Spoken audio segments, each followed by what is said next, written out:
Sir, आज राहुल गांधी क्यों नहीं चर्चा में शामिल हुए? क्यों वो वंदे मातरम का अपमान कर रहे हैं? भाई राहुल गांधी वंदे मातरम गा भी सकते हैं क्या? उनको लिख करके दे दीजिए, वो पढ़ नहीं सकेंगे। लिख करके, याद तो छोड़ दीजिए, लिख करके दे दीजिए, वो नहीं पढ़ सकेंगे।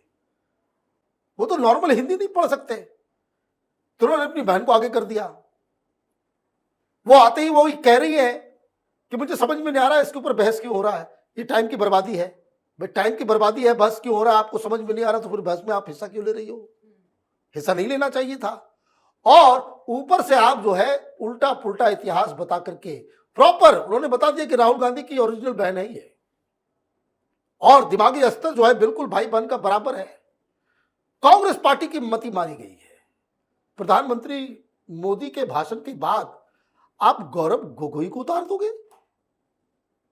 मतलब आप कहा, किस व्यक्ति के सामने आप किस आदमी को रख, मैंने तो वैसा ही है कि बब्बर शेर के सामने जो है आपने एक मेमने को रख दिया। तो पॉलिटिकली कोई मतलब बना नहीं। प्रियंका वाड्रा जब बोली, देखिए बीजेपी की प्लानिंग है, प्रियंका वाड्रा बोली, उसके फौरन बाद राजनाथ सिंह को आपने खड़ा कर दिया। तो ये मैनेजमेंट पॉलिटिक्स का हिस्सा होता है। कौन क्या बोला, इन लोगों के पास बोलने के लिए कुछ है नहीं। तो वहां ये इंडिगो उठा रहे थे, तो पता नहीं कि बेरोजगारी उठा दिया, फिर SIR उठा दिया, अखिलेश यादव एक और अलग कि इंडिगो में इतनी परेशानी हो रही है। अरे बाबा, मामला वंदे मातरम का है। सेकुलर पार्टियों के पास आज बोलने के लिए कुछ नहीं था। क्यों? एक बात समझ लीजिए, उन तमाम हिंदुओं को बताइए जाकर कि जो सेकुलरिज्म का अफीम चाट के उल्टे पुल्टे दिमाग में ख्याल रखते हैं। आज मौका था विपक्ष के पास कि अपने मुस्लिम सांसदों को सामने रखते।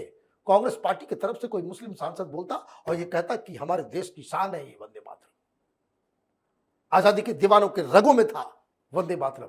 कोई आया? एक भी मुसलमान सांसद किसी भी सेकुलर पार्टी की तरफ से बोल पाया? नहीं।